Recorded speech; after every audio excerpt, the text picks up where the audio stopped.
जय माता दी। आप सभी का स्वागत है मेरे माँ अम्बे धार्मिक टीवी पर। आज मैं आपको माघ मास की जया एकादशी के बारे में बताऊंगी, उसकी कथा सुनाऊंगी। जया एकादशी 23 फरवरी सन 2021 को ही है। जो व्रत रखेगा उसको दशमी की शाम से ही कुछ नहीं खाना है। व्रत करने वाला सुबह ब्रह्म मुहूर्त में उठकर सुबह स्नान करे और अपने पूजा करे।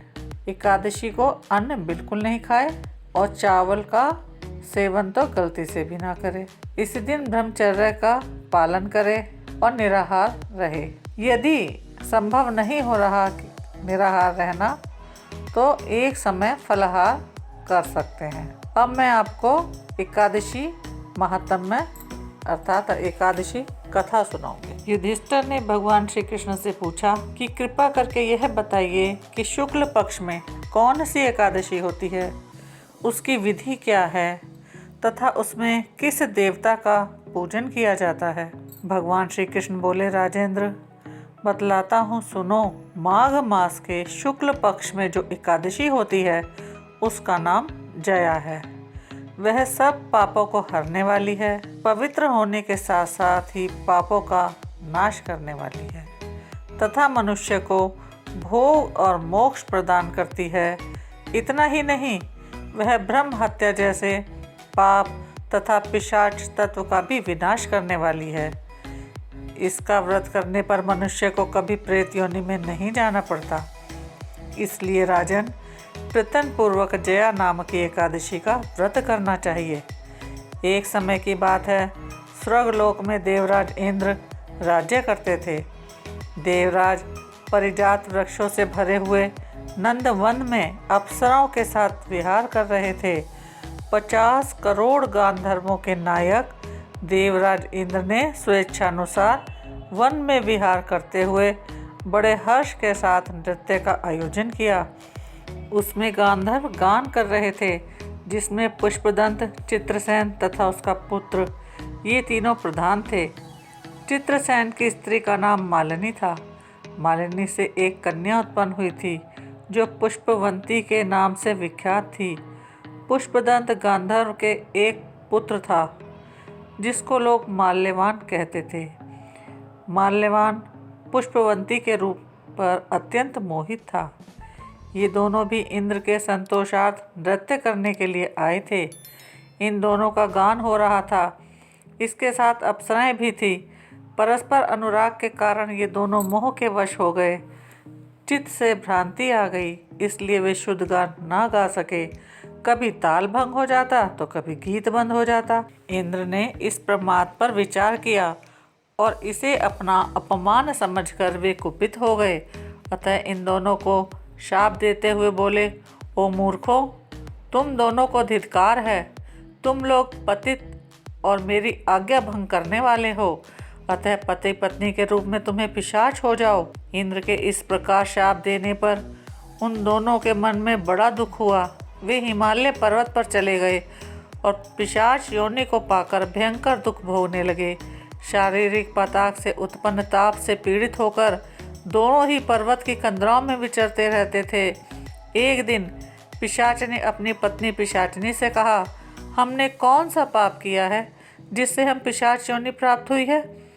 नरक का कष्ट अत्यंत भयंकर है और पिशाच योनि भी बहुत दुख देने वाली है। अतः पूर्ण प्रयत्न करके पाप से बचना चाहिए। इस प्रकार चिंतामग्न होकर वे दोनों दुख के कारण सूखते जा रहे थे। देव योग से उन्हें माघ मास की एकादशी तिथि प्राप्त हो गई। जया नाम से विख्यात तिथि, जो सब तिथियों में उत्तम है, आई। उसी दिन उन दोनों ने सब प्रकार के आहार त्याग दिए, जलपान तक नहीं किया, किसी जीव की हिंसा नहीं की, यहाँ तक कि फल भी नहीं खाया। निरंतर दुख से युक्त होकर वे एक पीपल के समीप बैठे रहे। सूर्यास्त हो गया। उनके प्राण लेने वाली भयंकर रात उपस्थित हुई। उन्हें नींद नहीं आई। वे रति या कोई और सुख भी नहीं पा सके।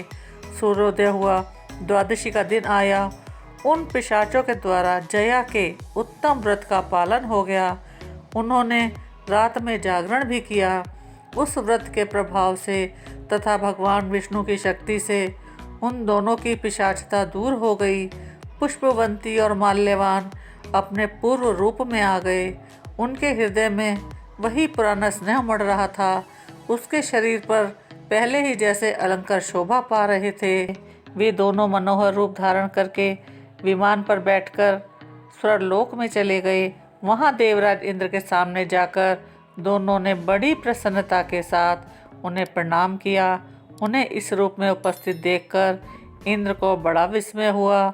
उन्होंने पूछा, बताओ, किस पुण्य के प्रभाव से तुम दोनों को पिशाच तत्व से मुक्ति मिली है?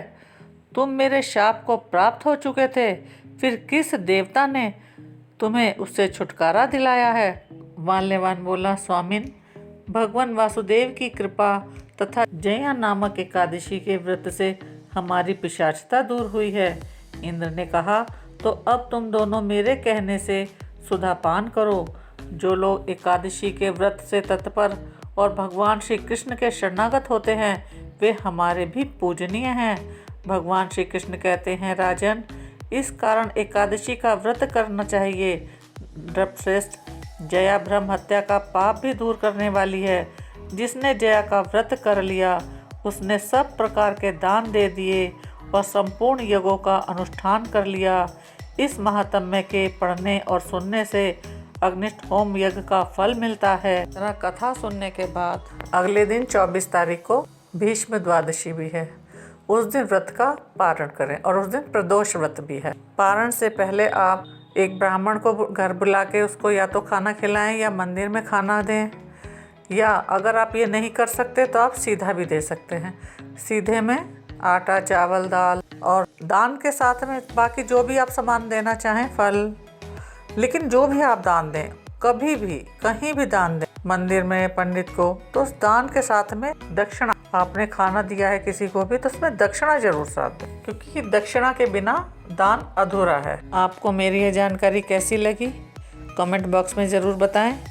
अगर आपको ये कथा पसंद आई हो तो आप मेरे चैनल को लाइक कीजिए, शेयर कीजिए, सब्सक्राइब कीजिए और नोटिफिकेशन बेल को ज़रूर दबाइए, जिससे कि आने वाली सभी वीडियोस आपके पास सबसे पहले पहुंचे।